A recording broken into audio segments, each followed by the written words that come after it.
Hello student.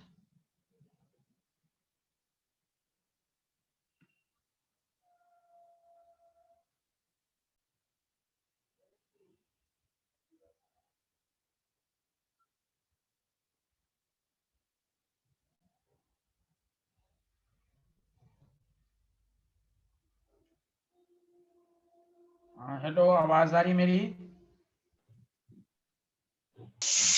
Yes sir, आ रही है। Okay.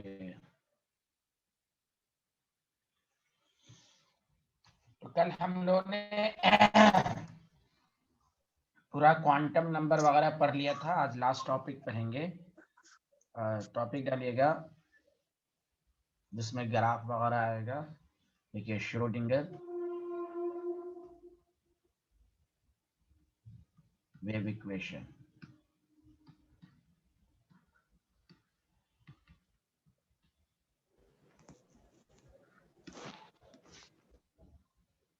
देखिए, ये सबको मालूम है, आप सबने 11 सब में पढ़ा कि बोर मॉडल ने इलेक्ट्रॉन के अंदर जो बोर मॉडल का कंसेप्ट है, बेसिकली वो क्लासिकल कंसेप्ट है। क्लासिकल कंसेप्ट का मतलब होता है न्यूटन्स मैकेनिक्स। मतलब उसने पार्टिकल नेचर को बताया, उसने इलेक्ट्रॉन का डिफिनिट पाथ ऑर्बिट को बताया था। इलेक्ट्रॉन का एक डिफिनिट पाथ होता है जिसको ऑर्बिट कहते हैं।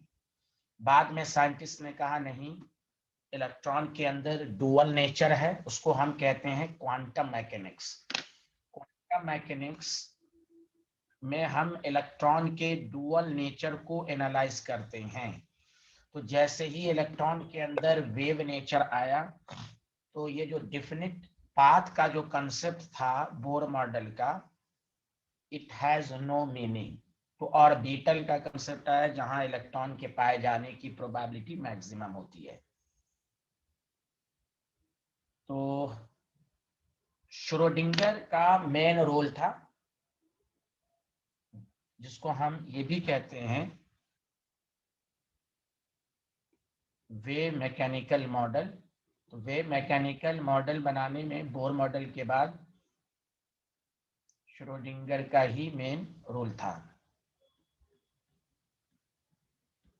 ठीक है, तो इसमें पहला पॉइंट आपको ये लिखना है, फिर उसका ग्राफ सब मैं समझाऊंगा आपको। देखिए, it assume that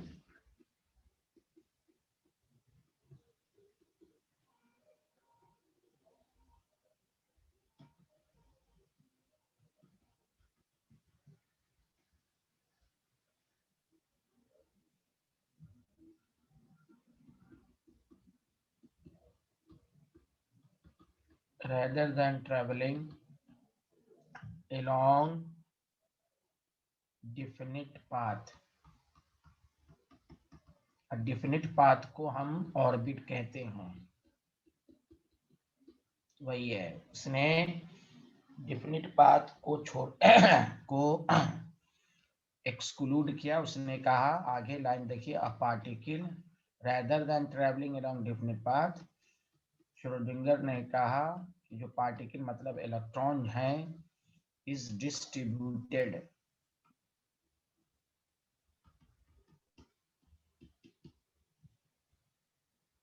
through space like wave. तो वेव नेचर को उसने बताया था।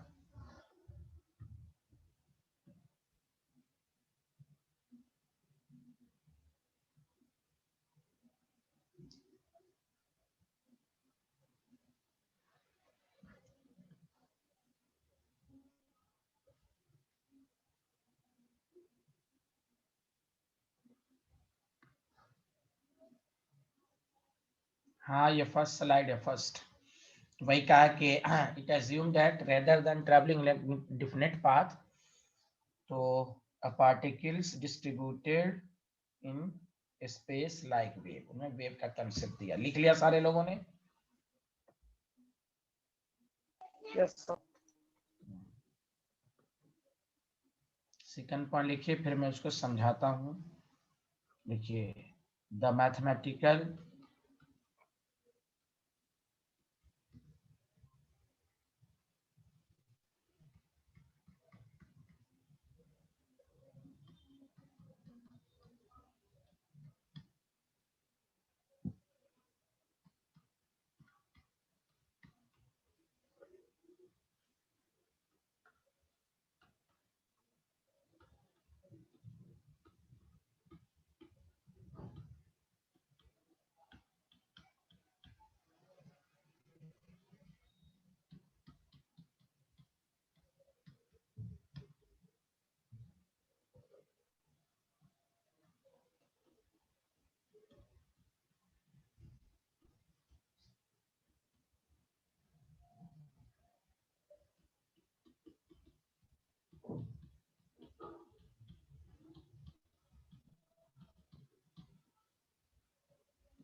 अब देखिए इस लाइन को समझिए, पहले लिख लीजिए फिर मैं समझाता हूँ।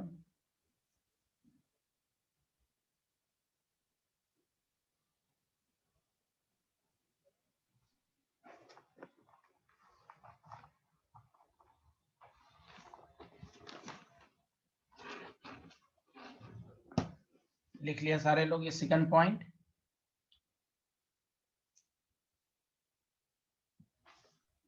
Yes sir. तो देखिए उन्होंने देखो क्लासिकल कंसेप्ट जब भी केमिस्ट्री में बोला जाए, आप समझो ये बोर मॉडल की बात है। तो बोर मॉडल ने इलेक्ट्रॉन का जो पाथ लिया था वो ऑर्बिट था। तो गौर से सुनिए, इलेक्ट्रॉन के जो भी इंफॉर्मेशन, इलेक्ट्रॉन की जो भी इंफॉर्मेशन बोर मॉडल ने क्लासिकल कॉन्सेप्ट में दिया, वही इंफॉर्मेशन को श्रोडिंगर ने मैथमेटिकल रिप्रेजेंटेशन के थ्रू दिया। इसलिए ये थ्योरी बहुत ही कॉम्प्लिकेटेड है। हम लोग के सिलेबस में इक्वेशन को सॉल्व नहीं करना है, हमको बस समझना है कि जैसे बोर मॉडल ने कहा था इलेक्ट्रॉन का एक डेफिनेट पाथ होता है, उसको ऑर्बिट कहते हैं, उसकी एनर्जी कैसे निकाली जाती है, वेलोसिटी, ये तमाम इंफॉर्मेशन को बोर मॉडल ने जो क्लासिकल कॉन्सेप्ट में दिया, इन तमाम इंफॉर्मेशन को श्रोडिंगर ने एक मैथमेटिकल इक्वेशंस के फॉर्म में दिया। तो उसी को कहते हैं वेव फंक्शन। मतलब ये समझो, वेव फंक्शन को हम जाई कहते हैं, PSI, जाई या साई। बेसिकली ये क्या है? तो वे एक मैथमेटिकल रिप्रेजेंटेशन है वेव का, उसको हम जाई से डिनोट करते हैं। तो ये क्या बताता है? तो it contains all dynamic, dynamic का मतलब मूव करना, all dynamic information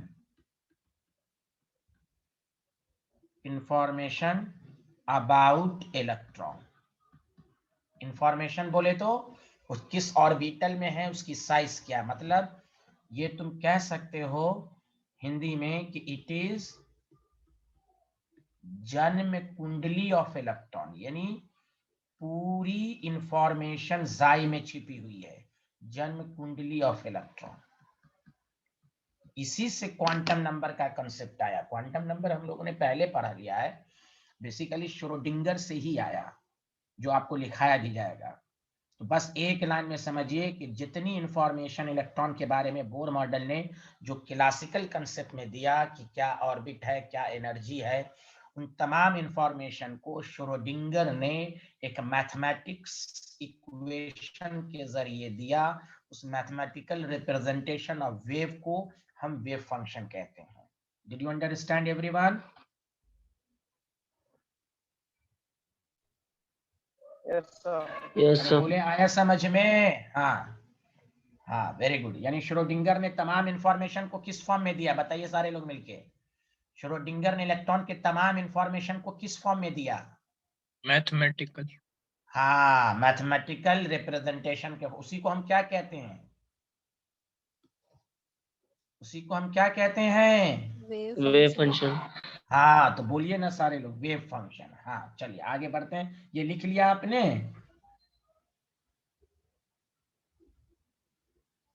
Yes, sir. Thank you. Yes, sir. हाँ देखिए,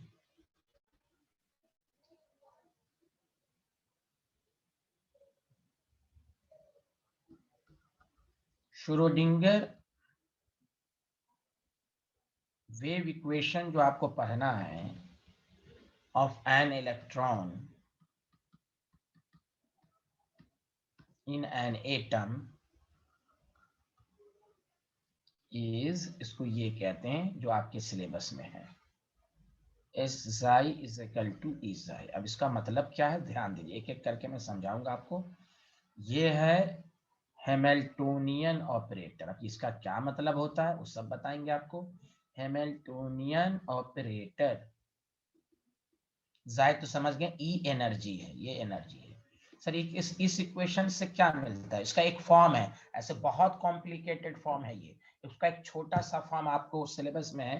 तो ये क्या देता है, तो गौर से सुने। सॉल्यूशन ऑफ, इसको जब सॉल्व करेंगे, सॉल्व हम लोग के सिलेबस में नहीं, सॉल्यूशन ऑफ दिस इक्वेशन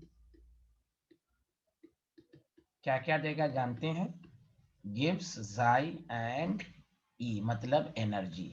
इस सॉल्यूशन को जैसे हर इलेक्ट्रॉन का इक्वेशन अलग अलग आएगा, जाई1 को सॉल्व करने पर मान लीजिए E1 आया, सॉल्व कर जाई2 से करस्पॉन्डिंग जो एनर्जी होगी वो E2 होगी। यही चीज तो बोर मॉडल ने भी बताया था कि हर ऑर्बिट की एनर्जी फिक्स्ड है, क्वांटाइज्ड है। E1 है तो दूसरी E2, E1 E2 की कोई वैल्यू नहीं हो सकती उसके बीच की। इसको कहते हैं अलाउड एनर्जी लेवल। इसी को और बीटल अभी आगे चल के बोलेंगे, अलाउड एनर्जी लेवल, क्वांटाइज्ड। हर ऑर्बिट, जैसे बोर मॉडल ने क्या कहा था, मैं बताता हूं आपको, electrons is revolving around the circular path नहीं बोला था, उन्होंने कहा था स्पेसिफिक सर्कुलर पाथ। अगर फर्स्ट ऑर्बिट है उसके बाद फर्स्ट सेकंड, फर्स्ट और 2 के बीच में कोई पाथ नहीं है, 1.1 नहीं है, 1.2 नहीं है, इसको कहते हैं क्वांटाइज्ड। इसलिए बोर मॉडल ने कहा था electron revolving around the nucleus in specific permitted allowed circular path, her path में नहीं जा सकता। तो बोर मॉडल और श्रोडिंगर में बस बेसिक डिफरेंस ये है, श्रोडिंगर ने कहा नहीं, वेव का इलेक्ट्रॉन का कोई डिफिनिट पाथ नहीं है, वेव के फॉर्म में रहता है, किसी का स्फेरिकल है, किसी का डंबल है, किसी का डबल डंबल है। एक बेसिक डिफरेंस ये है। तो वही है कि अब हैमिल्टोनियन ऑपरेटर का क्या मतलब है वो मैं आपको सिखाऊंगा, कि इसका मीनिंग समझना है। और इस सॉल्यूशन को सॉल्व करके आपको जाई और एनर्जी मिलता है। जाई1 से करस्पॉन्डिंग E1 आएगी, जाई2 के करस्पॉन्डिंग E2 आएगी, मतलब E1 और E2 की बीच की कोई वैल्यू नहीं हो सकती, इसीलिए इसका नाम पड़ा अलाउड एनर्जी लेवल, मतलब इसी को कहते हैं क्वांटाइज्ड, फिक्स्ड। लिखिए सारे लोग।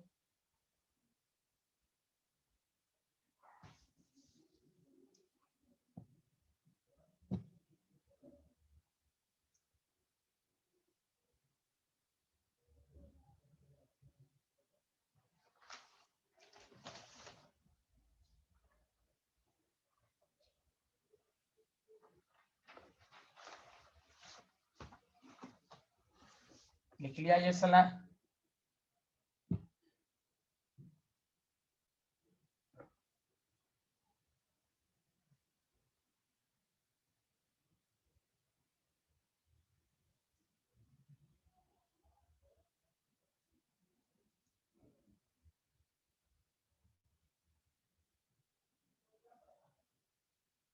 हाँ पता, ये लिख लिया।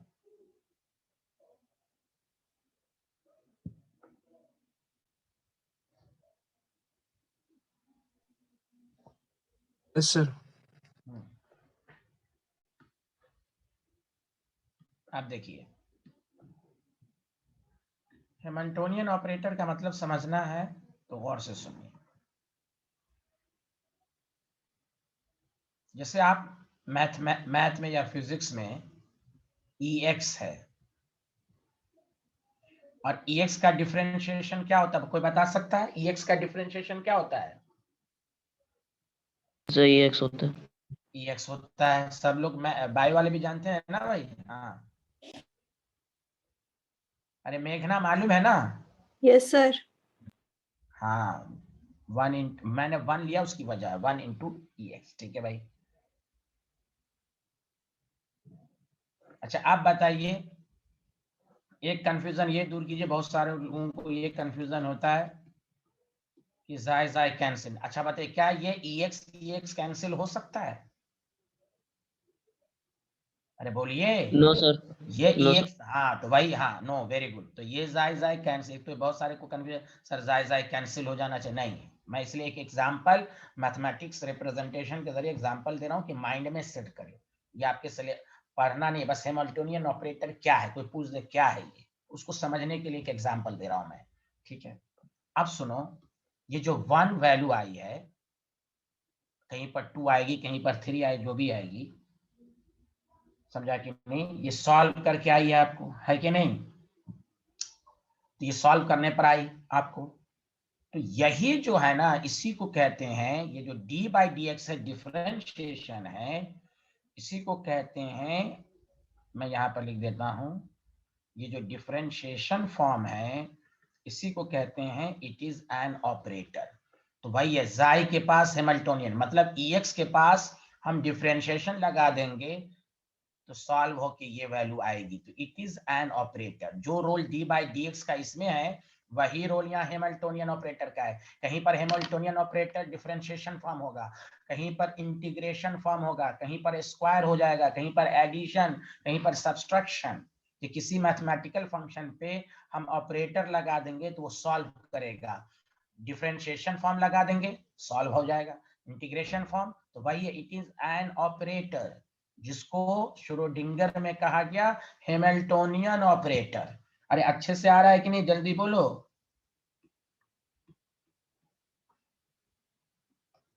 हैमिल्टोनियन ऑपरेटर का मतलब सबको समझ में आया? Yes sir. जो डिफरेंशिएशन का यहाँ पर रोल है, वही हैमिल्टोनियन ऑपरेटर है। एक मैथमेटिक्स है, कहीं पर डिफरेंशिएशन फॉर्म हो सकता है, तो वही है, we use to operate on the function. वही है कि फंक्शन के नजदीक आप लगा दीजिए, एंड गिव्स सर्टेन वैल्यू, ये सर्टेन वैल्यू दे देगा, उसी से एनर्जी वगैरह की वैल्यू आएगी। तो ये जो E है बेसिकली ये एनर्जी है। देखो, हैमिल्टोनियन फंक्शन जाई, अब देखो ये 1 2 3 जो आई वो एनर्जी की वैल्यू आई। तो वही है मैथ, हर इलेक्ट्रॉन का इक्वेशन अलग अलग आता है, उसको सॉल्व करके सबकी एनर्जी लेवल अलग अलग आती है। समझ रहे हैं ना? तो वही it is an operator, we use to operate on the function and give certain value.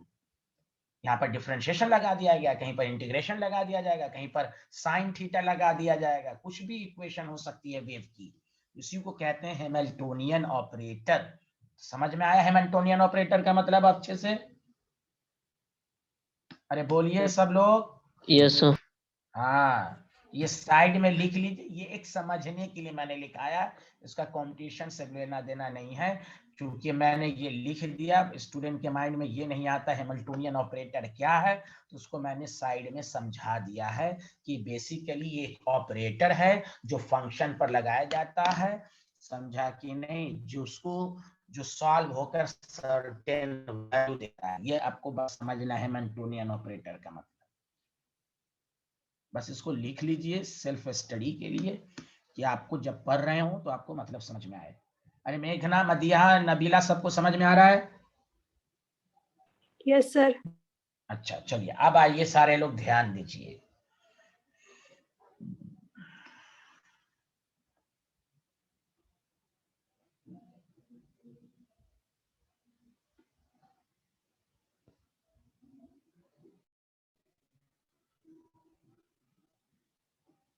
हाँ मिर्जा साहब, तुमको क्या नहीं आ रहा है मिर्जा? EX क्या बोल रहा? नहीं, क्या लिखा है मैसेज? यहाँ देखें। अच्छा बताओ, जाई क्या? फिर से बोलो, जाई एक मैथमेटिकल फंक्शन है, हाँ या ना? जल्दी बोलो। कोई बोल ही नहीं रहा है। अनम्यूट हो भाई, सारे लोग बोलो ना कुछ। Yes sir. अच्छा आप बताओ, y इज इक्वल टू, मैंने एक इक्वेशन लिखा 3+2 मान लिया। ये जो मैथमेटिकल इक्वेशन है इसका कोई सिग्निफिकेंस नहीं है। मैं दो एग्जांपल देके समझाऊंगा, गौर से सुनो। इसका भाई ये एक इक्वेशन है बस, लेकिन जब x की वैल्यू पुट करके y की वैल्यू निकालोगे तभी तो सिग्निफिकेंस मालूम होगा, मतलब सॉल्व करके ही सिग्निफिकेंस आएगी। बाय ये इक्वेशन देमसेल्फ इटसेल्फ कोई सिग्निफिकेंस नहीं है। जैसे y is equal to sine theta, बस ये मैथमेटिकल एक फंक्शन है, इसका सिग्निफिकेंस नहीं है। जब तक कि हम थीटा की वैल्यू 30 डिग्री 45 डिग्री 60 डिग्री रखेंगे तभी तो ये सॉल्व होके कुछ बताएगा डाटा। अरे बोलो,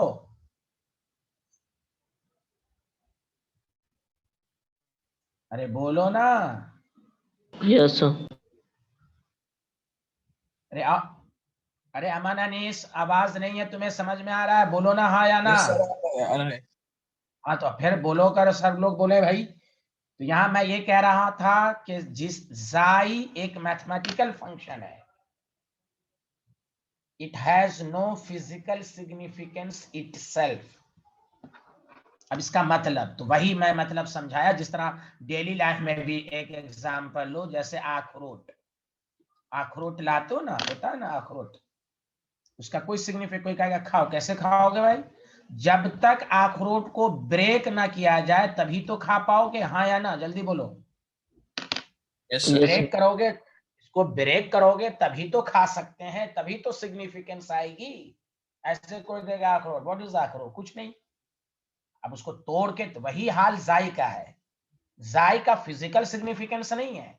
जाई का फिजिकल सिग्निफिकेंस तभी आएगा जब उसको हम सॉल्व करेंगे, चाहे कहीं पर डिफरेंशिएट करें, इंटीग्रेट करें, कहीं पर जाई स्क्वायर करें।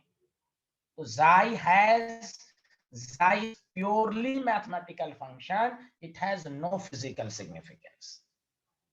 इसका फिजिकल सिग्निफिकेंस कब आएगा? जब हम इसको सॉल्व करेंगे। सॉल्व कैसे करेंगे जो हमें पढ़ना नहीं है। सॉल्व करने का मतलब ये हुआ, कहीं पर डिफरेंशिएट होगा, कहीं पर होल स्क्वायर होगा, कहीं पर एडिशन होगा, कहीं पर सब्सट्रैक्शन होगा। तो ये सब वर्ड स्टेटमेंट बेस पूछा जाएगा। लिखो, जाई is purely mathematical function.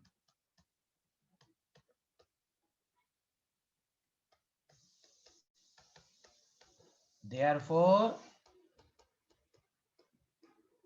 it has no physical significance. इसका फिजिकल सिग्निफिकेंस कब आएगा? जल्दी बोलो सारे लोग। जाई का फिजिकल सिग्निफिकेंस कब आएगा? मेघना आप बताइए। जाई का फिजिकल सिग्निफिकेंस कब आएगा? जब सॉल्व करेंगे। Very good. सॉल्व करने का मतलब डिफरेंशिएट करना, इंटीग्रेट करना, स्क्वायर करना। जाई themselves, it has no physical significance. Okay? Yes sir. चलिए अब आइए, अब बताओ, जाई स्क्वायर का फिजिकल सिग्निफिकेंस होगा? सारे लोग बोलो, बोलो बोलो, जाई स्क्वायर का फिजिकल सिग्निफिकेंस होगा? Yes sir. अब कोई बोल ही नहीं रहा होगा। Yes sir. हाँ तो इसी को, ये क्या है देखो, it has got physical significance. हाँ तो स्क्वायर होके तो वैल्यू कुछ देगा ना। It has got physical significance. इसका ग्राफ आपको अब ड्रॉ करना है।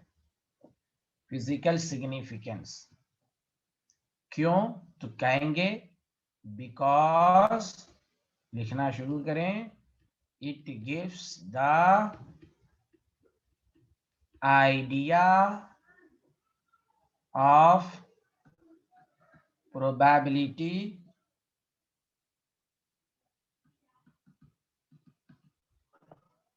of finding of an electron at a point, किसी पॉइंट पर, जैसे कोई कहे 1 एंगस्ट्रॉम डिस्टेंस पर, सॉरी 1 एंगस्ट्रॉम पर, पार्टिकुलर पॉइंट पर। सुनो अच्छे से, वन, जैसे कोई कहे ये भाई स्फेरिकल, ये मान लो स्फेरिकल ऑर्बिटल है, तो कोई कहे बताओ 1 एंगस्ट्रॉम पर, लैंग्वेज पर कमांड करो।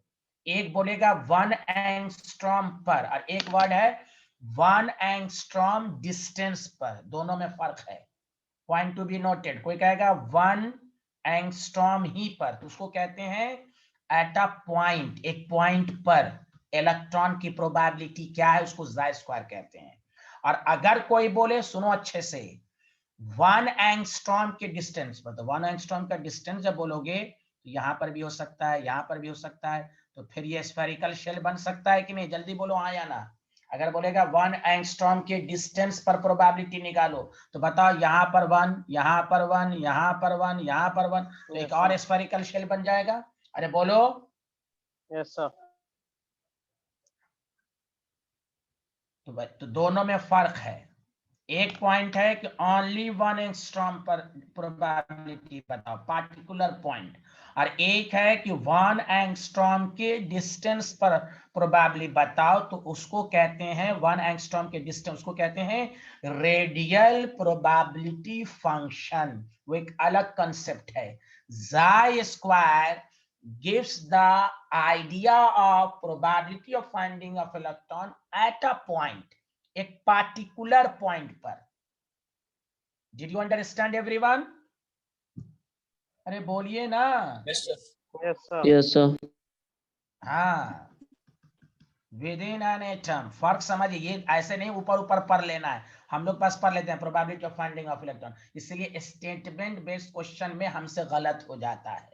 एट अ पॉइंट, अगर ये लिख देता एट अ डिस्टेंस आर, तो फिर अलग फंक्शन हो जाएगा। वो एट अ डिस्टेंस आर वो एक अलग कंसेप्ट हो जाएगा। At a point with in an atom, statement based question में फिर गलती हो जाता है स्टूडेंट को, विथ इन एन एटम, ये है। समझ में आया? इट इज ऑल्सो कॉल्ड, इसलिए इसका नाम है प्रोबेबिलिटी डेंसिटी। क्या है बोलो? ज़ाई स्क्वायर को क्या कहते हैं? Probability density. हाँ, अरे मेघना कुछ तो बोलिए, आ रहा है समझ में? Yes sir. मेघ, हाँ तो बताइए मेघना, ज़ाई स्क्वायर इलेक्ट्रॉन के पाए जाने की प्रोबेबिलिटी एक पार्टिकुलर पॉइंट पर बताता है कि एट अ डिस्टेंस आर बताता है? पर्टिकुलर पॉइंट पर। Very good, very good.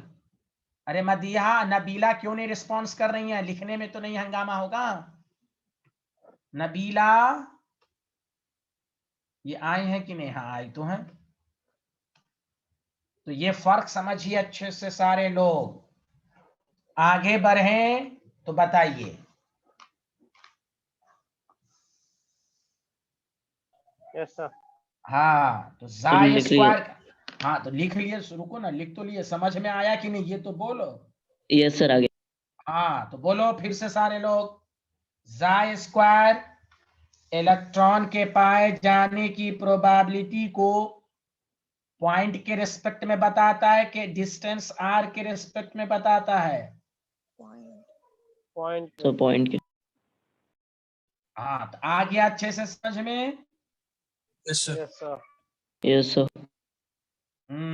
हाँ जैसे बोला एट अ डिस्टेंस 1 एंगस्ट्रॉम, समझ जाना ये ज़ाई स्क्वायर नहीं है, फिर वो स्फेरिकल शेल बन जाएगा, स्फेरिकल शेल बन जाएगा वो।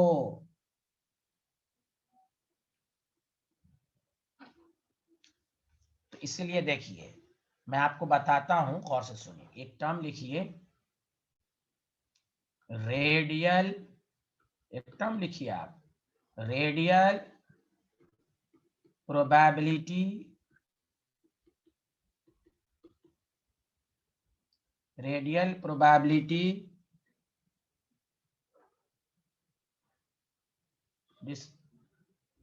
Distribution function.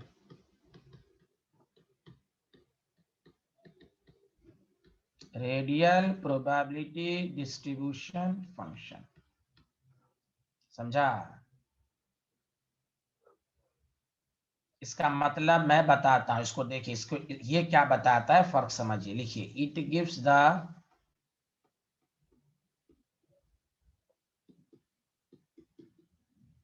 अब मैं समझाऊंगा आपको, idea of probability of finding of electron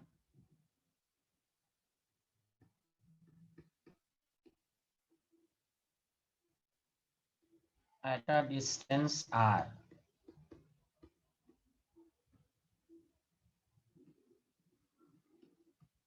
from the nucleus, या इसी को मैं और करके लिखता हूं, यहां गौर से सुनिए, it gives the probability of find at a distance from the nucleus, ये बोल सकते हैं, या बोल सकते हैं और इन, जब एट अ डिस्टेंस r होगा ना तो स्फेरिकल शेल बन जाएगा, क्या बन जाएगा सारे लोग बोलो? स्पेरिकल अरे बोल, हाँ मैं अभी बना के दिखाऊंगा, of thickness dr, small thickness, ये है, इसको कहते हैं radial probability distribution function, radial probability distribution function, इसको सॉल्व करके आता है 4 पाई are square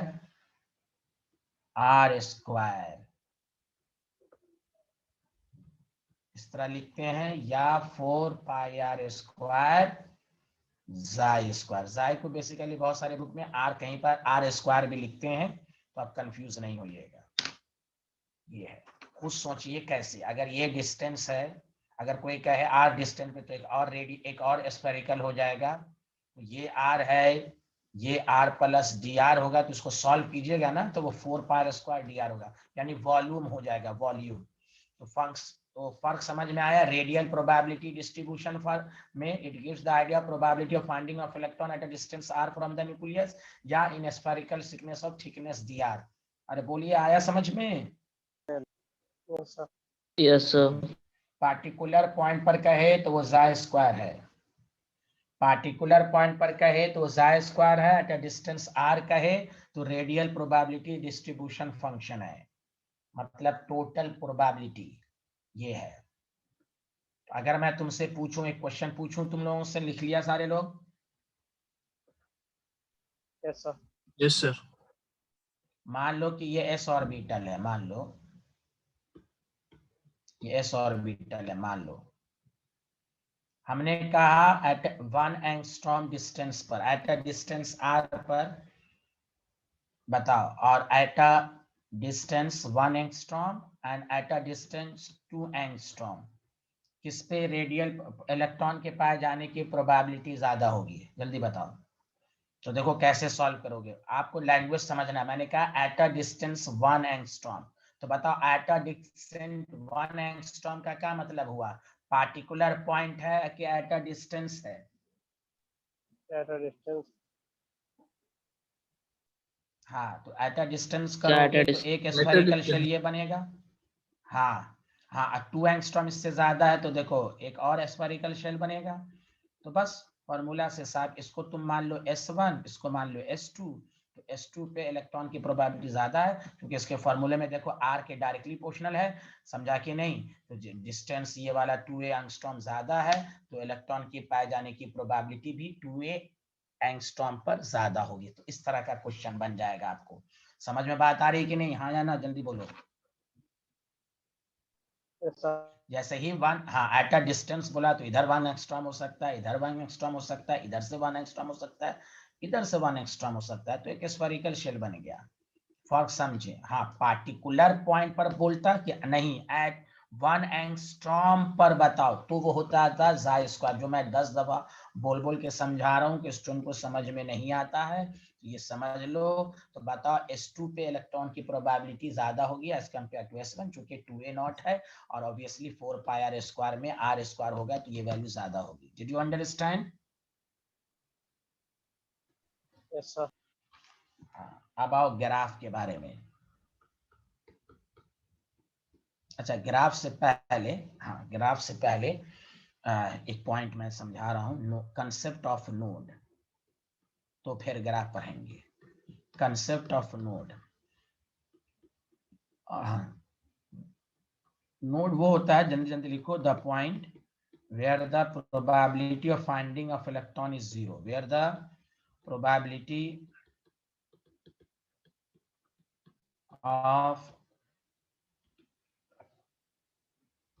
finding of electron is zero is called node।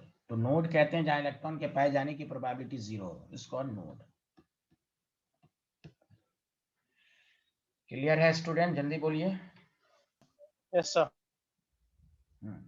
Nodes दो तरह के होते हैं, गौर से सुनिए। एक को कहते हैं रेडियल नोड्स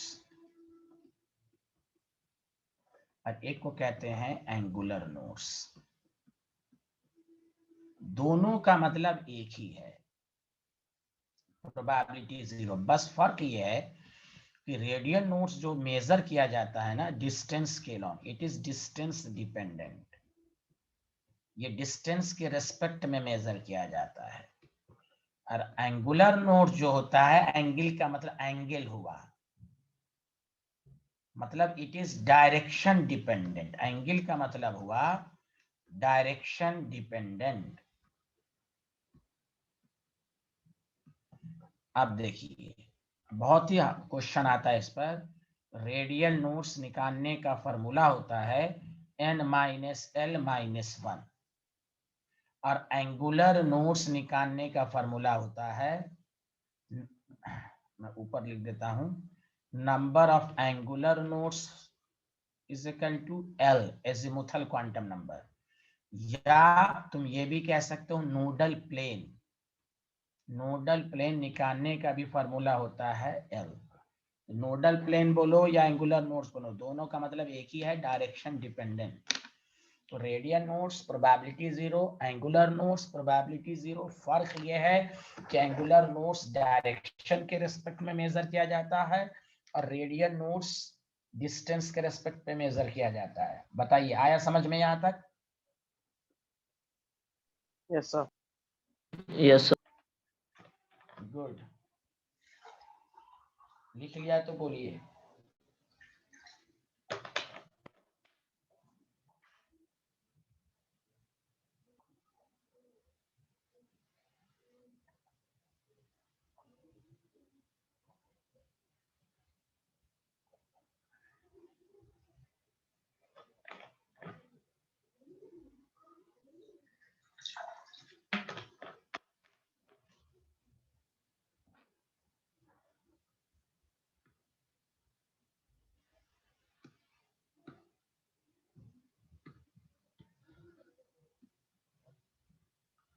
अब जैसे देखिए,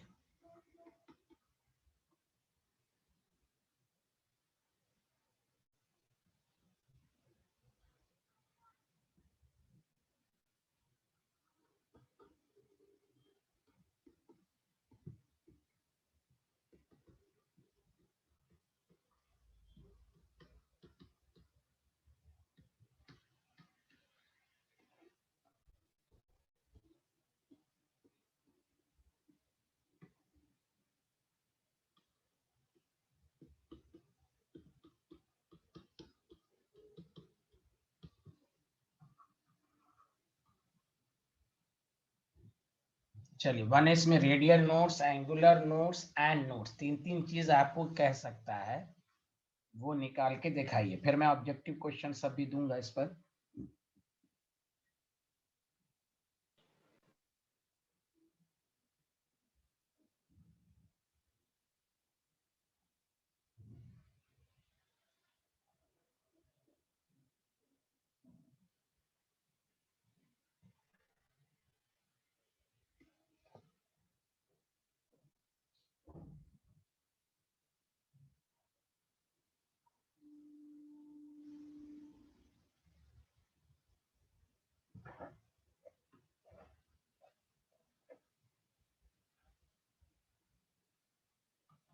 रेडियल नोड्स जीरो होगा, एंगुलर नोड्स भी जीरो होगा और नोट्स भी 0 होगा। बताओ सबका आंसर यही आया होगा शायद,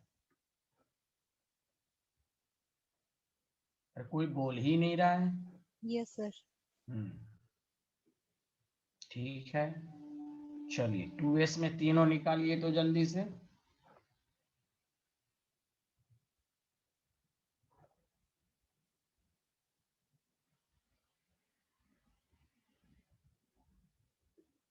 रेडियल नोट्स 1, एंगुलर नोट्स तो 0 होगा। अच्छा, नोट्स डायरेक्ट फार्मूला, अगर कहीं पर नोट्स ही केवल कहेगा तो देखो इधर सुनो, दोनों को जोड़ दोगे ना n-n-1 तो l कैंसिल हो जाएगा, तो नोट्स का फार्मूला डायरेक्ट याद रखो n-1। नोट्स का फार्मूला n-1। कोई ठीक नहीं कि सिर्फ नोट्स कहे, यहाँ पर तो है कि चलो दोनों को ऐड करके नोट्स आ जाएगा, लेकिन डायरेक्ट याद रखें 2-1। आया सबको समझ में? Yes sir. हाँ, तो इसलिए याद रखें कि कोई भी एस हो, देखो रेडियल नोट्स n पर डिपेंड कर रहा है, डिस्टेंस पर 1 और 2, लेकिन एंगुलर नोट्स जो होता है ना वो डायरेक्शन पर है। इस मतलब ये हुआ कि हर तरफ इलेक्ट्रॉन है, किसी भी एंगल पर इलेक्ट्रॉन की प्रोबेबिलिटी सेम है, इसलिए तो कहा जाता है, इसको क्या नाम बोला जाता है, स्फेरिकली सिमेट्रिकल। स्फेरिकली सिमेट्रिकल क्यों कहा जाता है कि हर एंगल पर इलेक्ट्रॉन का डिस्ट्रीब्यूशन सेम है, इसलिए इसमें एंगुलर नोट्स 0 है। स्फेरिकल सिमेट्रिकल इसलिए कहा जाता है इसको। और ये भी कहा जाता है, जो केमिकल बॉन्ड में काम आएगा, it is non directional. Her angle पर इलेक्ट्रॉन की प्रोबेबिलिटी सेम है। हाँ, रेडियल नोट्स सबका अलग अलग होगा, क्योंकि ये डिस्टेंस पर डिपेंड करेगा। सबको समझ में आया, हाँ या ना? जल्दी बोलिए।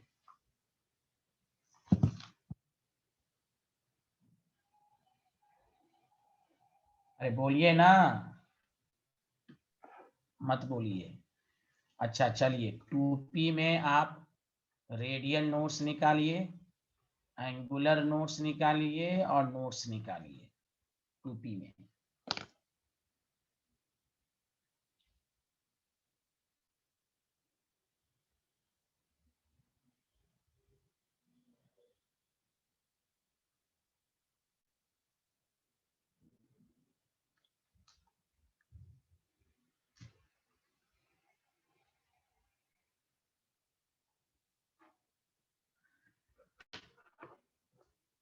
कोई बोल ही नहीं रहा है।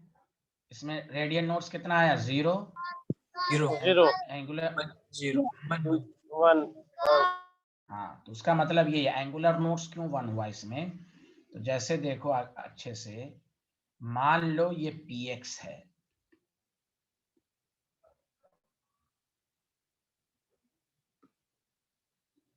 तो ये लोब है, लोब की तरफ इलेक्ट्रॉन तो है, लोब में इलेक्ट्रॉन है, तो बता क्या y की तरफ है इलेक्ट्रॉन? जल्दी बोलो। नहीं। हाँ, तो यही नोडल प्लेन हुआ, यही एंगुलर नोट्स हुआ, इसलिए नोडल प्लेन इसमें 1, उसका नाम क्या है? yz। और py में क्या होगा? Nodal plane xz। pz में नोडल प्लेन क्या होगा? xy। इसलिए देखो एंगुलर नोट्स 1 है। देखो इलेक्ट्रॉन का डिस्ट्रीब्यूशन अलग एंगल पर अलग अलग है, और यहाँ देखो हर एंगल पर सेम है, इसलिए इसमें एंगुलर नोट्स 0 हुआ, नोडल प्लेन 0 हुआ। पीडी में एंगल के अलोंग इलेक्ट्रॉन का डिस्ट्रीब्यूशन अलग अलग आएगा, दैट द रीजन इसमें एंगुलर नोट्स है, इसलिए पी को कहा जाता है इट इज डायरेक्शनल। और डायरेक्शनल है ना, ये आपको केमिकल बॉन्ड में डायरेक्शनल जिसमें होता है वो स्ट्रॉन्गर बॉन्ड बना, directional character.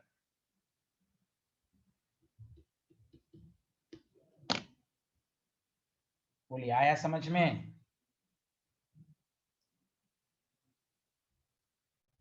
Yes sir. Yes, very good.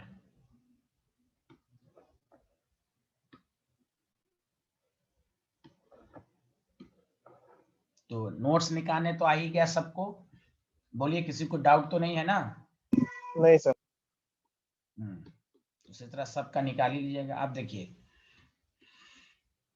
Graph of जाई वर्सेस आर, इसको जाई आर बोलते हैं। जाई का फिजिकल सिग्निफिकेंस नहीं है। ग्राफ ड्रॉ कैसे किया जाएगा ध्यान दीजिए, इस पर क्वेश्चंस कैसे आएंगे तो पहले मैं बता देता हूं, फिर एक दो ऑब्जेक्टिव के फॉर्म में क्वेश्चन दूंगा। जब भी ग्राफ ड्रॉ करने को आए तो सबसे पहले आप रेडियल नोट्स निकाल लो, तो रेडियल नोट्स 0 है।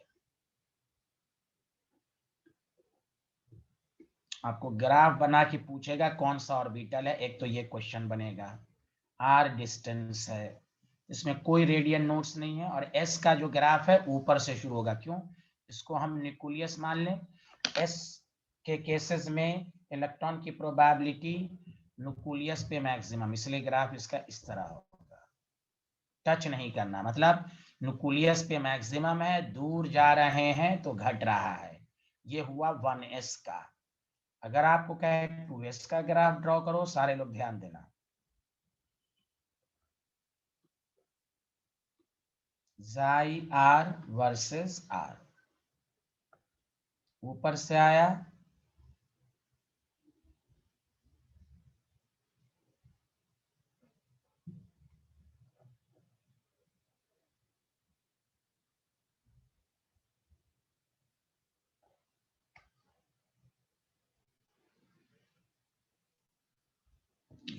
तो अब बताओ इसमें ये जो कट पॉइंट है, बताओ वो नोट्स है कि नहीं, यहाँ पर 0 है कि नहीं, बोलो हाँ या ना। Yes, sir. इसलिए जाई की वैल्यू पॉजिटिव नेगेटिव, यही जाई स्क्वायर होता है ना, तो ये वाला पार्ट ऊपर होता है, क्योंकि जाई जो है वो पॉजिटिव नेगेटिव कुछ भी हो सकती है, कोई फिजिकल सिग्निफिकेंस नहीं, कुछ भी हो सकती है। अरे बोलिए ना, जाई स्क्वायर ऑलवेज पॉजिटिव, तो जाई स्क्वायर का भी ग्राफ देखोगे तो ये ऊपर रहेगा। Any problem? अब यही ग्राफ ड्रॉ कर देगा जाई वर्सेस का, 4 ऑप्शन दे देगा। यही ग्राफ तो आपको 4 ऑप्शन देके कहेगा ये 1s है, 2s है, 2p है, 3s है, क्योंकि ग्राफ आपके सिलेबस में है। बताइए ये दोनों ग्राफ सबको समझ में आया या नहीं आया? मेघना आपको आया? Yes, sir. Yes, sir. लिखे।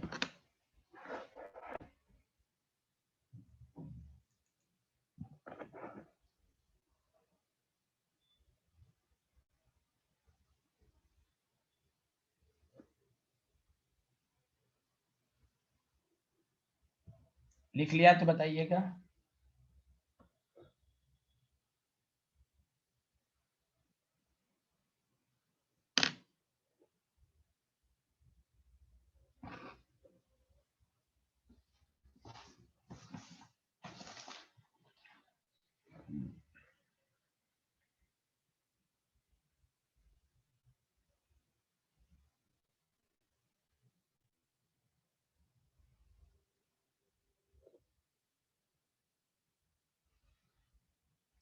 Yes, sir. ओके। 3s में रेडियल नोट्स कितने होंगे? 2। अरे बोलिए ना। Yes, sir.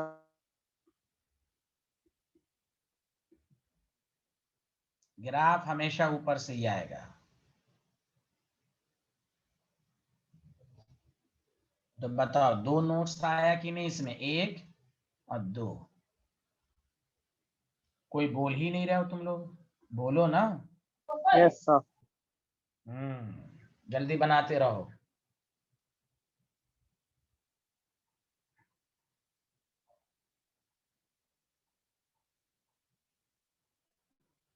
आगे बढ़ें।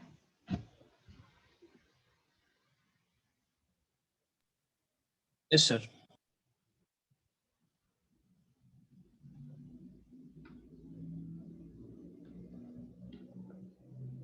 तो एस का तो मामला हो गया। 2p, तो बताओ 2p में रेडियल नोट्स कितना होगा? 0। अब देखो पीडीएफ में, और से सुनो, पीडीएफ में ग्राफ अब ओरिजिन से शुरू होगा। पीडीएफ में ग्राफ ओरिजिन से शुरू होगा, इसमें कोई रेडियल नोट्स नहीं है।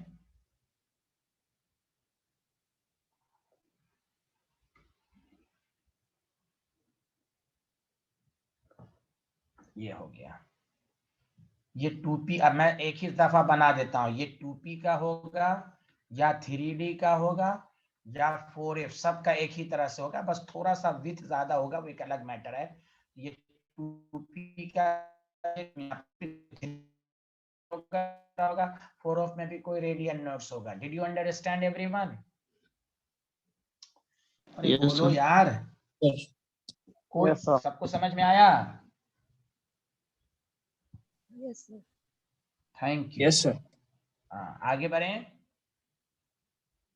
3D का करेगा। हाँ, अगर तुमको 3D का कोई कहे तो उसमें क्या करो, थोड़ा सा विथ ज्यादा कर दो, ये गैप ज्यादा कर दो, क्योंकि न्यूक्लियस से दूर है। क्योंकि ये न्यूक्लियस के नजदीक है तो न्यूक्लियस पर ज्यादा, जिसको कहते हैं ना पेनेट्रेशन इफेक्ट, जो आप पीरियोडिक टेबल में पढ़िएगा, वहां पर वो ज्यादा न्यूक्लियस के नजदीक पेनेट्रेट करेगा। 3D का कहता तो ऐसे बना सकते हो, थोड़ा सा ये विथ ज्यादा बना देगा, ये नजदीक है तो थोड़ा सा नजदीक वाला बनाना है। अरे बोलिए ना आप लोग, गवाही तो दीजिए। Yes, sir. यस, चलिए अब आगे बढ़ते हैं। अब जाई स्क्वायर का ड्रॉ करवा देते हैं आपको, इसी तरह हो जाएगा। हाँ, अच्छा, एक 4D का मैं ड्रॉ कर देता हूँ, रुकिए।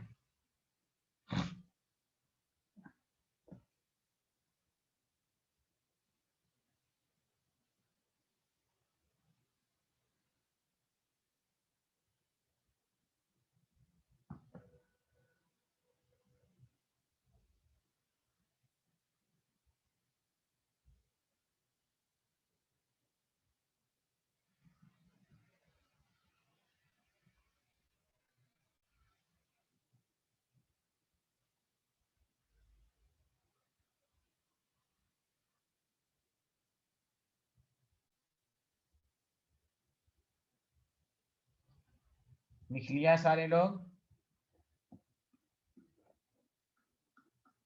अब आप 4D में रेडियन नोट्स 1 होता है, इसका ग्राफ बनाना हो तो जाई आर, सॉरी 2p का कहा था ना, 3p पहले, यही 4D का भी हो जाएगा। तो ग्राफ ऊपर ऊंचाई जाएगा,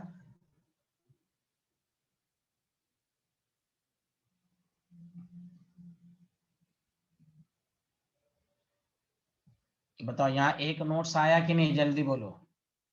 ये 3p का भी हो Yes. सकता है, 4D का भी हो सकता है, 5f का भी हो सकता है, डिपेंड करेगा विड्थ पर, लेकिन ट्रैक इसी तरह होगा।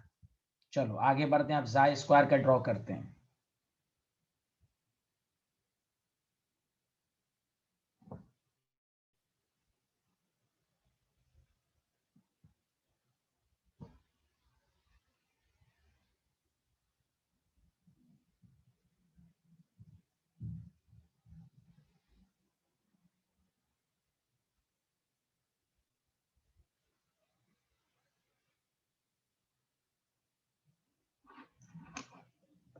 लिख लिया?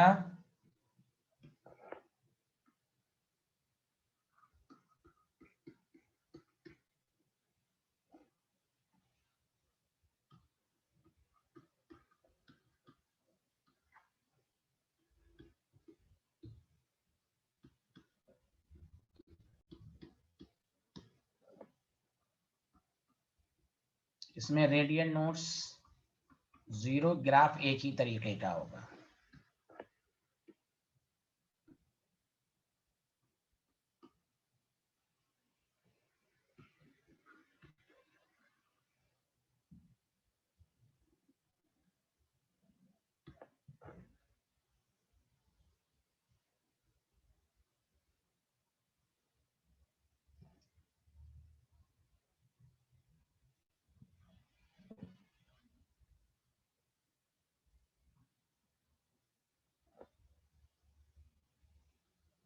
लिख लिया? बताइए। Yes, sir.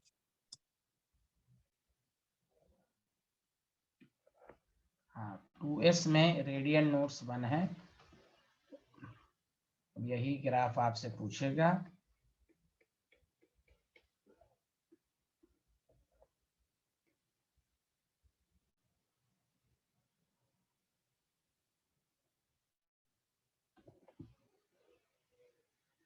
कहीं कहीं पर इस तरह भी ग्राफ इसका दिया रहता है, तो आप कंफ्यूज नहीं करेंगे। सुने, ज़ाई स्क्वायर मैं पहले ही बता देता हूं।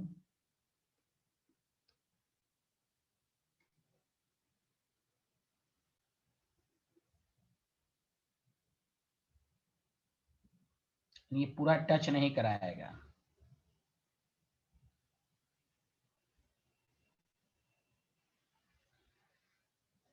ठीक है, तो आप कंफ्यूज नहीं होगा। ये यही ग्राफ बना के पूछेगा किसका ग्राफ है ये, तो ये 2s का ग्राफ हुआ। Did you understand? अरे बोले, नीचे नहीं जाएगा क्योंकि ज़ाई स्क्वायर इज ऑलवेज पॉजिटिव।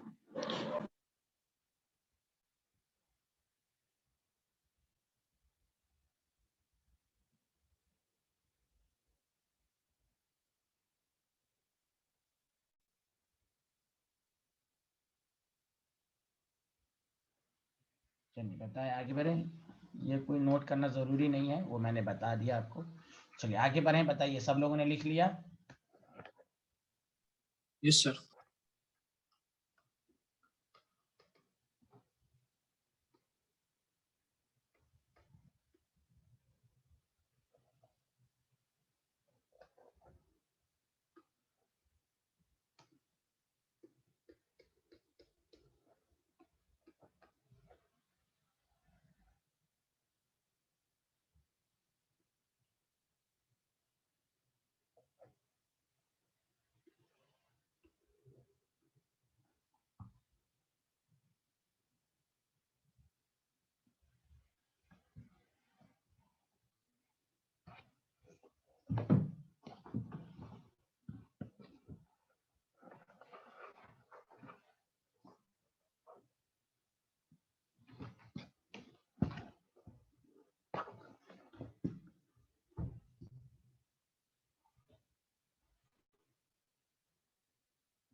लिख लिया? जल्दी बोलिए।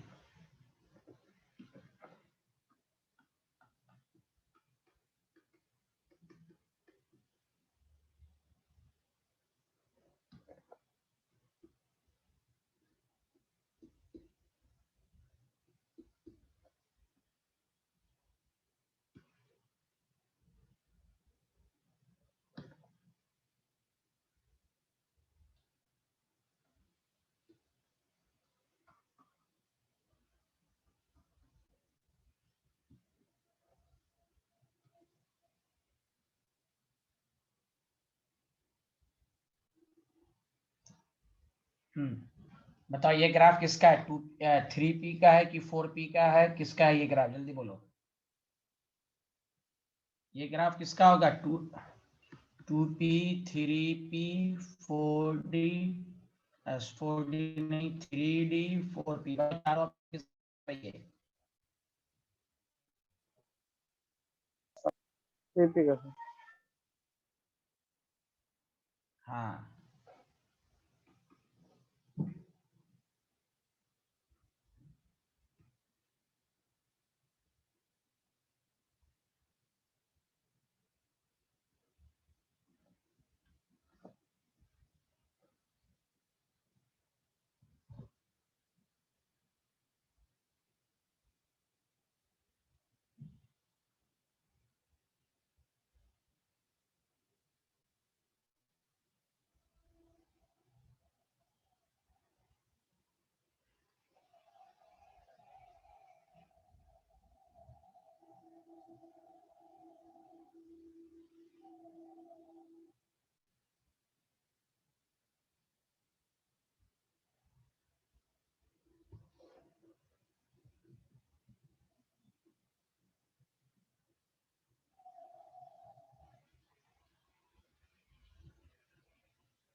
तो चलो ग्राफ का कंसेप्ट सबको समझ में आ गया, हाँ या ना, जल्दी बताएं। Yes sir.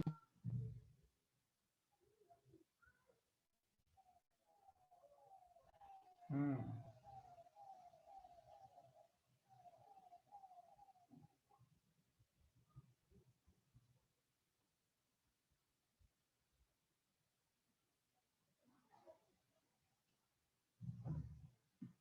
अच्छा इसमें एक मिनट, ये जो टॉपिक लिखे हो ये तुम लिखे हो, हाँ पर ये वाला पेज उल्टो सारे लोग।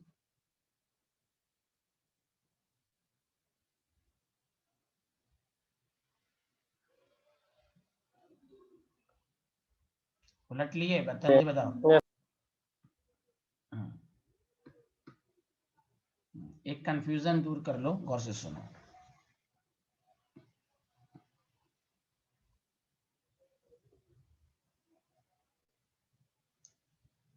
और वाले को काट देना, और वाले को, और मैं इधर इसी में साइड में लिख लेना। अगर आर स्क्वायर आर लिखा रहेगा तो इसको कहोगे रेडियल प्रोबेबिलिटी डेंसिटी। क्या कहोगे बताओ जल्दी से। Yes, sir. Radial radial probability. Probability density. हाँ, चूंकि यहाँ डिस्टेंस ना हो गया तो डिस्टेंस के बेसिस पर तो फिर वो दूसरा ग्राफ ड्रॉ हो जाएगा, इसलिए उस और वाले को कर देना, इसको साइड में लिख लो, रेडियल प्रोबेबिलिटी डेंसिटी हो जाएगा ये। इसका ग्राफ अलग आएगा, वो भी मैं पढ़ाई देता हूँ, बहुत आसान है वो भी।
इसमें क्या होगा, इसका तमाम ग्राफ जो होगा, चूंकि इसके इसके फॉर्मूले में क्या शामिल है बताओ, 4 पार स्क्वायर डी आर आया था कि नहीं, जल्दी देखो Yes, sir. फॉर्मूले में, देखो 4 पार स्क्वायर आया था कि नहीं, जल्दी बोलो, अरे बोलो ना। Yes, sir. Yes sir.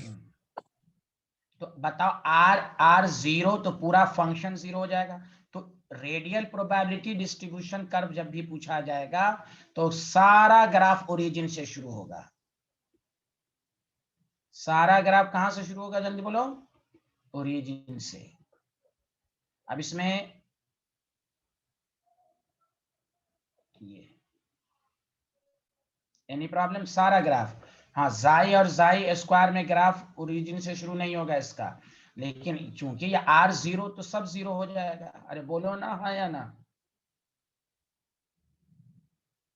कोई बोल ही नहीं रहा है भाई। इसमें जो होगा ग्राफ वो हमेशा ओरिजिन से शुरू होगा। जैसे आपको तुमको कहे 2s, चाहे 2s कहे, 3p कहे, 4d कहे, 5f कहे, बतवा बराबर है। तो देखो मैं तुम्हें ट्रिक्स दे रहा हूं, रेडियल प्रोबेबिलिटी, डिस्ट्रीब्यूशन फंक्शन, वर्सेटी। इसलिए तीनों ग्राफ को घर पर आराम से घर पर एनालाइज करो। तुम इसका ग्राफ जब भी ड्रॉ करोगे तो याद रखो नंबर ऑफ पीक मैक्सिमा कितना होगा, तो n माइनस l। तो बताओ 2 माइनस 0 कितना होगा 2, 3 माइनस 1 कितना होगा 2, 4 माइनस 2 कितना होगा 2, 5 माइनस 3 कितना होगा 2। सब में पीक 2 ही है कि नहीं, जल्दी बोलो। Yes, sir. Yes, sir. Peak का मतलब हुआ ऊंचाई, और जितना दूर जाओगे ऊंचाई बढ़ेगी, याद रखना। बाकी सब में क्या था, ऊंचा दूर जाने पर देखो ये घट रहा था, यहां इसका ग्राफ ड्रॉ करोगे तो बढ़ेगा। तो देखो यही पीक ड्रॉ करना, पीक। अब इस ग्राफ को ड्रॉ करके आपसे पूछेगा, तो ये 2s भी हो सकता है, 3p भी हो सकता है, और इसको कहते हैं आर मैक्स, मैक्सिमम रेडियस। यहां पर आर मैक्स ये है। अब देखो बोर मॉडल और श्रोडिंगर में क्या फर्क था। उसने कहा मान लो ये डिस्टेंस मान लेते हैं हम 0.5 है, मान लेते हैं। तो बोर मॉडल और इसमें फर्क सिर्फ इतना था कि बोर मॉडल बड़ा सिंपल वे में कह दिया कि 0.5 पर इलेक्ट्रॉन हमेशा रहेगा। पॉइंट टू अच्छे से सुनो। आर मैक्स का मतलब बोर मॉडल के मुताबिक ये था कि 0.5 डिस्टेंस पर इलेक्ट्रॉन हमेशा रहेगा। वेब नेचर ने कहा, श्रोडिंगर ने कहा नहीं, 0.5 पर इलेक्ट्रॉन के पाए जाने की प्रोबेबिलिटी मैक्सिमम होगी, मतलब वहां वो ज्यादा वक्त गुजार सकता है, हमेशा वहीं पर नहीं रहेगा। दोनों लाइन में फर्क समझ में आया? अरे बोलो ना। Repeat कर दे सर। चुप रहे, तुम सुनता कहाँ है रे? रिपीट खाली करता रहता है। गौर से सुने कि आर मैक्स मान लो 0.5 मीटर है। बताओ बोर मॉडल के मुताबिक क्या कहा था? बोर मॉडल के मुताबिक इलेक्ट्रॉन की डेंसिटी, इलेक्ट्रॉन हमेशा 0.5 मीटर डिस्टेंस पर होगी, हमेशा। सुना? Yes, sir. Yes, sir. Yes, sir. Any problem? अच्छा, श्रोडिंगर ने क्या कहा कि नहीं, हमेशा नहीं, 0.5 पर पाए जाने की प्रोबेबिलिटी ज्यादा होगी, मतलब 0.5 मीटर पर वो ज्यादा टाइम गुजार सकता है, हमेशा नहीं रहेगा। ये फर्क समझ में आया? Yes, sir. Yes, sir. अरे कोई भी यस सर, अरे अच्छे से आया कि नहीं? पढ़ते बताओ बोर मॉडल के मुताबिक क्या था, जल्दी बताओ। बोर मॉडल ने क्या कहा? आर मैक्स का मतलब क्या था बोर मॉडल के?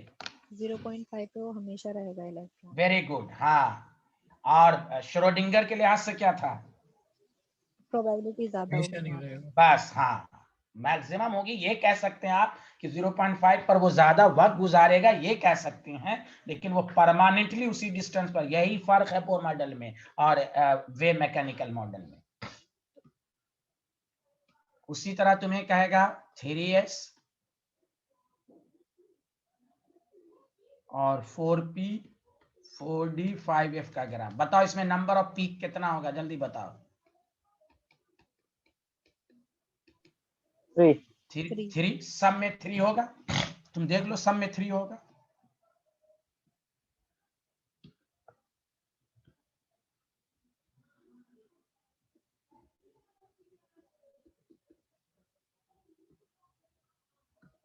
जिसको तुम, हाँ मैं ये लिखना ही भूल जाता हूँ जल्दी में, इसको तुम ऐसे भी लिख सकते हो, आर स्क्वायर आर, यही हुआ डिस्ट आर स्क्वायर, रेडियल प्रोबेबिलिटी। तो ये समझ जाना।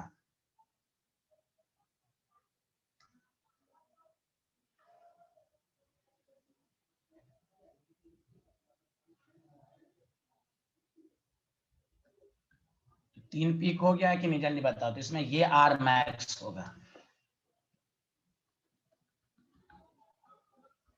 सुना सारे लोग? आया समझ में? चलो। Yes.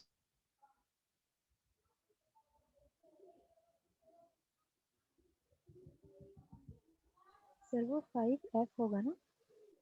हाँ 5f होगा जी।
हाँ बताइए, लिख लिया?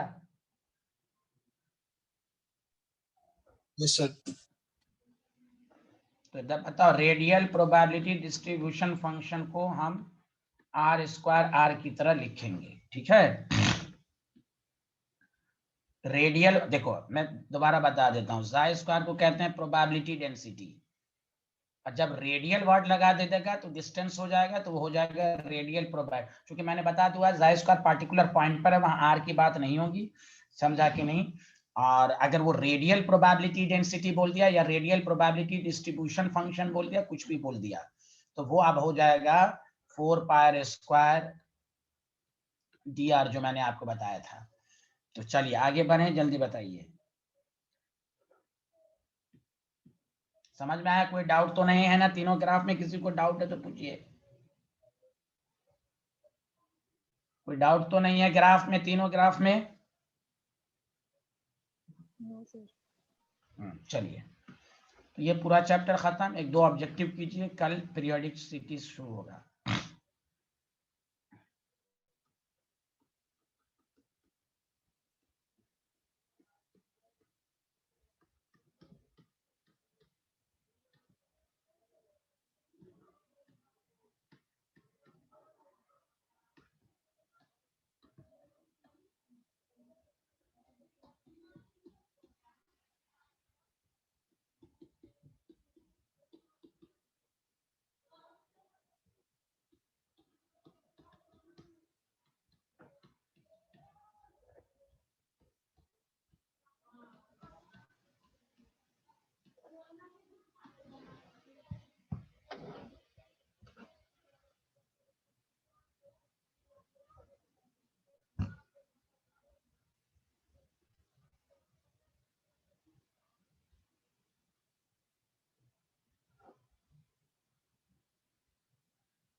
इसके बाद वाला जो मैंने ग्राफ बताया था, उसमें क्या लिखा था? 3s 4p 5d, क्या लिखा था जिसमें 3 पीक बनाया था? हेलो,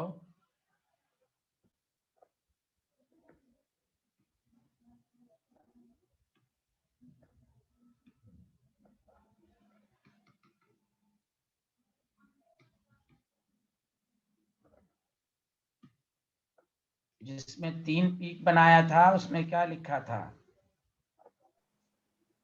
4D और 5F।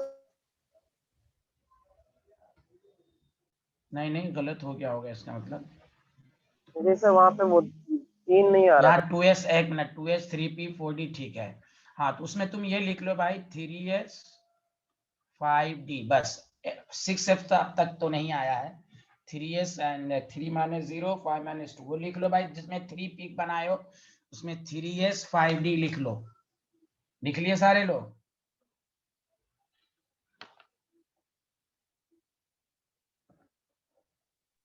हेलो, यस सर, लिखिए। Yes sir.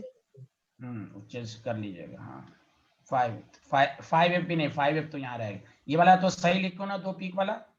हाँ, 2 पीक वाला ठीक है। चलो, यहाँ पर नंबर ऑफ पीक 2 ही आएगा। चेंज कर लिए? Confirm? Yes sir. Yes sir.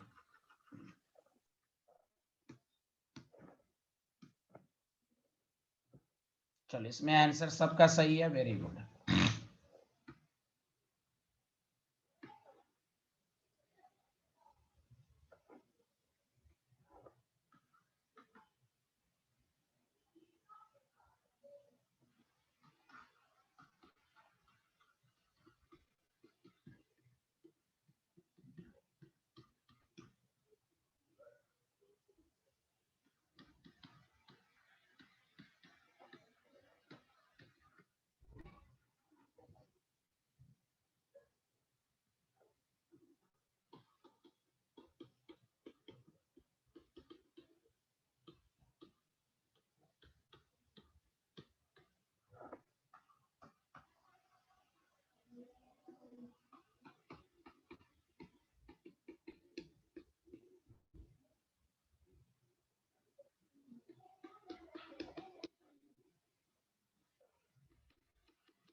3p5 का मतलब हुआ कि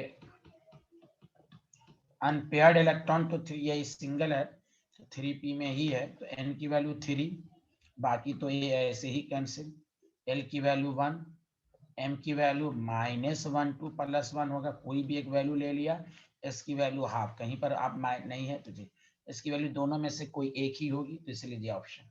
बोलो सबको समझ में आया, हाँ या ना, जल्दी बोलो। Yes sir. हाँ नहीं आया? Yes.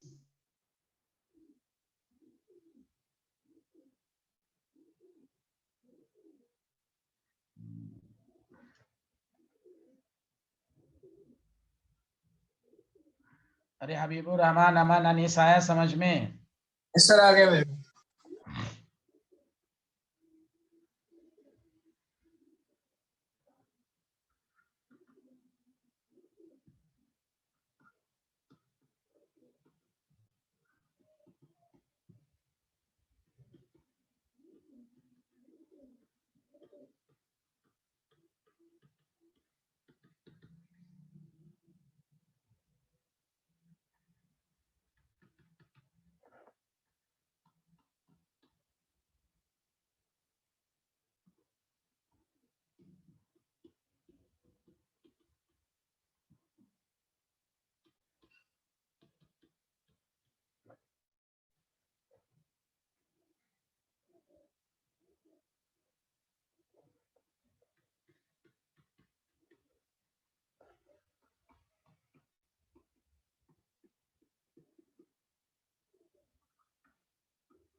Which option is correct? 3p orbital का रेडियल प्रोबेबिलिटी, हाँ बोलिए। सी सर। ए तो हो नहीं सकता, बी हो नहीं सकता, बताइए सी या डी? हाँ सी। सी। हाँ ये दो बना के कंफ्यूज करेगा। देखिए बाद वाला हाइट ऊंचा होना चाहिए। बोलिए सबको अच्छे से समझ में आ रहा है? Yes sir.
ये लिख लिया पूरा लाइन।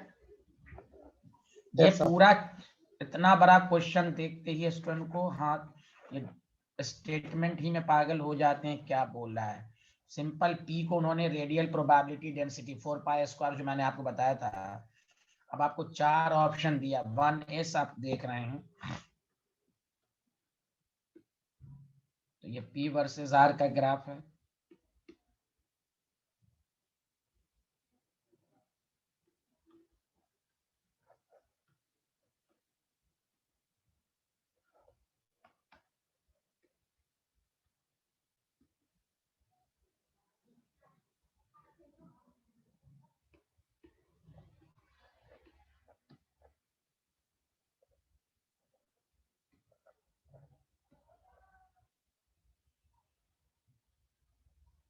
तो कौन सा graph? B is the correct. तो देखो कितना स्टेटमेंट ऐसी लैंग्वेज एग्जाम में देता है। नहीं, आपको रेडियल प्रोबेबिलिटी डिस्टेंस का ग्राफ कंसेप्ट सबको समझ में आया कि नहीं है? जल्दी बोले। Yes, sir. हाँ, तो चलिए कल पीरियडिसिटी 3rd चैप्टर शुरू करेंगे। Okay, bye bye, thank you.